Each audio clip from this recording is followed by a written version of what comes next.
bukanlah persatuan tatkala manusia saling mentolerir atas kesyirikan. Jelas ya?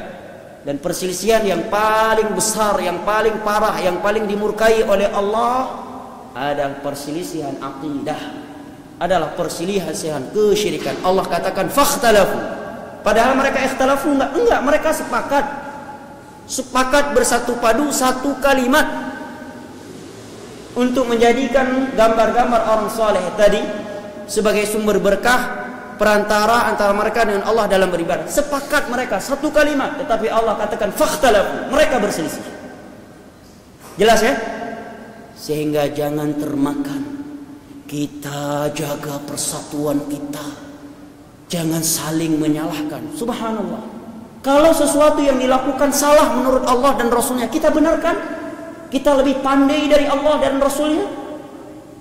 Sejelas-jelas itu kesyirikan. Itu adalah sesuatu yang Allah dan Rasulnya katakan salah, kita katakan benar. Tidak boleh kita salahkan. Allah dan Rasulnya menyalahkannya, kita membenarkannya. Kita lebih pandai dari Allah dan Rasulnya.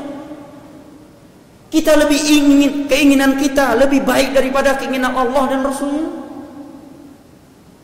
Inilah bahayanya ketika perasaan menjadi sumber hukum dan sumber suatu kesepakatan.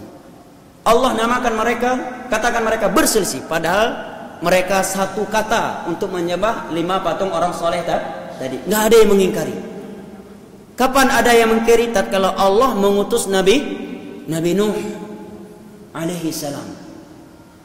Ini menerangkan kepada kita bahwa syirik adalah sumber perselisihan, sumber perpecahan, dan bukanlah persatuan kalau saling membenarkan kesyirikan, akidah yang menyimpang dari Islam.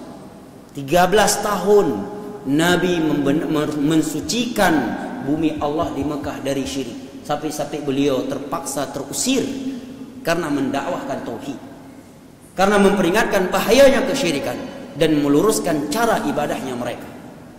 Sampai malaikat Jibril turun menyatakan farraqa Muhammadun bainan nas.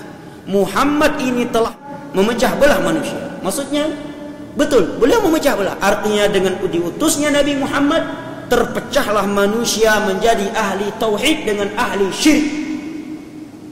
Manusia yang beribadah dengan mengikuti sunnah beliau dengan manusia yang beribadah mengikuti agama nenek moyang mereka. Maka kata Jibril alaihissalam, farraqa Muhammadun bainan nas. Muhammad telah memecah belah manusia. Kalau dakwah tauhid dan dakwah yang mengajak kepada sunnah Nabi dikatakan memecah belah manusia, nah betul.